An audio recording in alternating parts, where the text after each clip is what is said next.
Ես անկեղծ ասած բավականին մտահոգված եմ, որովհետև համաձայն լինելով ձեր հնչեցրած մտքի հետ, շատ ավելի խորն եմ տեսնում այս ինչ ասեմ, այս արշավի նպատակները, այս սատանայական հակակարողության նպատակները։ Անշուշտ միջավայրը ժամանակը, որ սկսեցին այս դեպքերը ծավալվել, այո, համընկավ Շվեյցարիայում մեր վեհապար հայրապետի հայտնի ելույթի հետ, որտեղ ուղղակի հնչեցվեց բռնազավթված Արցախ բառակապակցությունը, այնուհետև պատասխան Ադրբեջանից, նույն պատասխանը այստեղ, ես ասում եմ Փաշազադեն եւ նրա ճակերտավոր հայ ազգանվանակիցը, սինխրոն նույն պատասխանները, տարատեսակ այլ լնգուլավասներ անունները չտամ, սա այն, ասենց ասած, օպերատիվ վիճակն է, որ տեսանելի է, բայց ես ավելի խորքային, ավելի հեռուն գնացող վտանգներ եմ տեսնում, այն մասշտաբները, որով այս գործողությունը, այս օպերացիան իրականացվում է, սա համեմատության եզր չունի, նույնիսկ 2018-ին տեղի ունեցած հակաեկեղեցական արշավի հետ։ Երեք շատ ծանր դրանք կադրեր էին վեհարանի պղծում, կաթողիկոսին, այսինքն հրմշտել, հետո նույնը անցած տարի Սարդարապատում, բայց էլի եմ ասում, այո, վիզուալ առումով դրանք բավականին ծանր էին, հիմա նման տեսարաններ չկա, թվում է ստատուսներ են, բայց այս արշավը ես կրկնում եմ շատ ավելի վտանգավոր եւ աննախադեպ եմ համարում իր հետապնդած նպատակների մեջ, ասեմ ինչ նկատի ունեմ։ Իմ կարծիքով իշխանությունների կողմից նպատակադրված իրենց ընկալմամբ իրենց բառապաշարն եմ օգտագործում, քաղաքականապես ոչնչացնել եկեղեցին կամ զարթման միջոցով, այսինքն ուղղակի փոխվում է վեհապար հայրապետը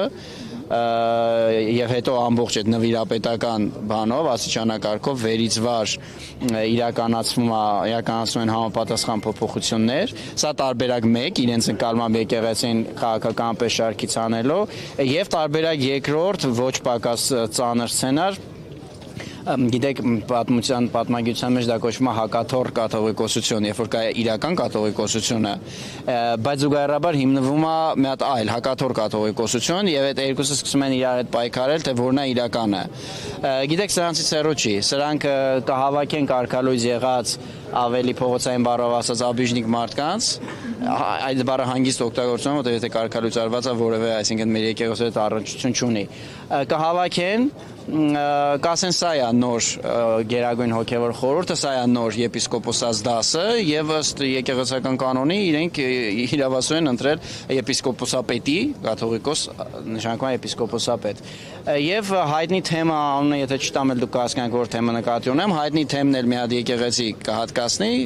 կասեն սա է նստավայրը, հա, լավ, արդեն անունը տամ Գեղարդի վանքը օրինակ։ Ես մի քիչ այսպես փորձում եմ պարզ լեզվով ասել, ինքը թվում է թե ինչ-որ բան վատ երազ եմ պատմում, բայց էլի եմ կրկնում, խնդիր է դրված ռազմավարական մակարդակում հասնել եկեղեցու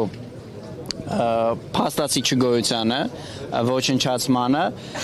եւ տարբեր ուղղություններով այդ գործը առաջ է տարվում։ Եթե անգամ գերագույն նպատակին չհասնեն, կա նվազագույն նպատակ, այնպիսի անդառնալի հարված հասցնել եկեղեցու վարկանիշին,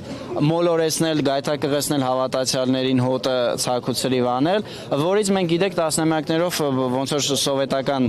բանը անաստվածության շրջանի հետևանքները մինչև օրս հաղթահարում ենք, այդպես տասնամյակներով մենք պետք է ընկնենք, հետո դա հաղթահարենք։ Պարոն Նարբակյան, եթե կներեսեն, եթե կարելի է կարճ նաև արտաքին վտանգներից, հա, մենք այսօր տեսնում ենք սադրանքները ադրբեջանական կողմից Սյունիքի մարզում, եթե իսկապես խժդժությունները այսպես շարունակվեն, հա,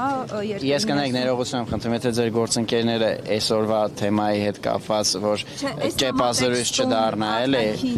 դուք ասեք, հետո թող ուրիշներն էլ ասեն։ Արտաքին վտանգը միշտ կա, դե ինչ ասեմ այս համատեքստում, միշտ ինքը կա։ Եթե նկատի ունեք, որ թշնամին տեսնի, որ ստեղ այսքան մարդով հավաքվել ենք, ասի վայ ինչ բա արձակվեն, բայց ցավոտ բան պետք է ասեմ, մենք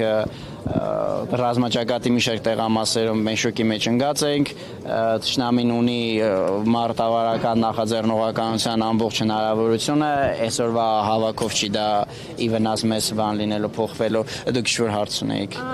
Ես քանի որ իշխանությունները նշում են, որ իրենց ցանկությունը եւ նկրտումները եկեղեցին առողջացնելն է, ինչու չենք ուզում հավատալ իշխանության ձգտումներին։ Այս էր ձեր հարցը, վայ իմանայի, այդպես չէի միջնորդի, որ այս հարցը հնչել է։ Չէ, ես ուղղակի բանը, չէ, Գիտեք, միակ պատճառը, որ ինքը մտել է այդ կեղծ հավատացյալի դերում, որ ասում է դե մի հավատացյալ ես եմ, ուզում եմ լավ լինի, շատ հասկանալի է, չէ՞, ժողովրդական սրտին, այնա դուք է պրովոկացիոն հարց եք տալի, ասում եք խիչ եք խեղճ մարդուն հավատում։ Միակ պատճառը, որ ինքը այդ դերի մեջ է մտել, ոչ թե ուղղակի բաց ասում է եկեղեցին իմ համար թշնամի է քաղաքական, ես ոչնչացնելու եմ այդ թշնամին։ Միակ պատճառը ուղղակի եկեղեցու այս բան ունեցած հանրային աջակցությունը, աշխարհիկ բառով ասած, վարկանիշն է։ Ինքը ուղղակի այդ թիվը գիտի եւ բաց եւ փակ աղբյուրներից դրա համար հասկանում եմ, ոչ այսքան եթե աջակցություն կա, արի ես ուրեմն փորձեմ ձևացնել, որ ես էլ ձեր այդքանից մեկն եմ։ Ընդհանրապես սա է պատճառը, բայց ինչ նշանակում հավատալ իրան, ստախոսին ոնց հավատանք։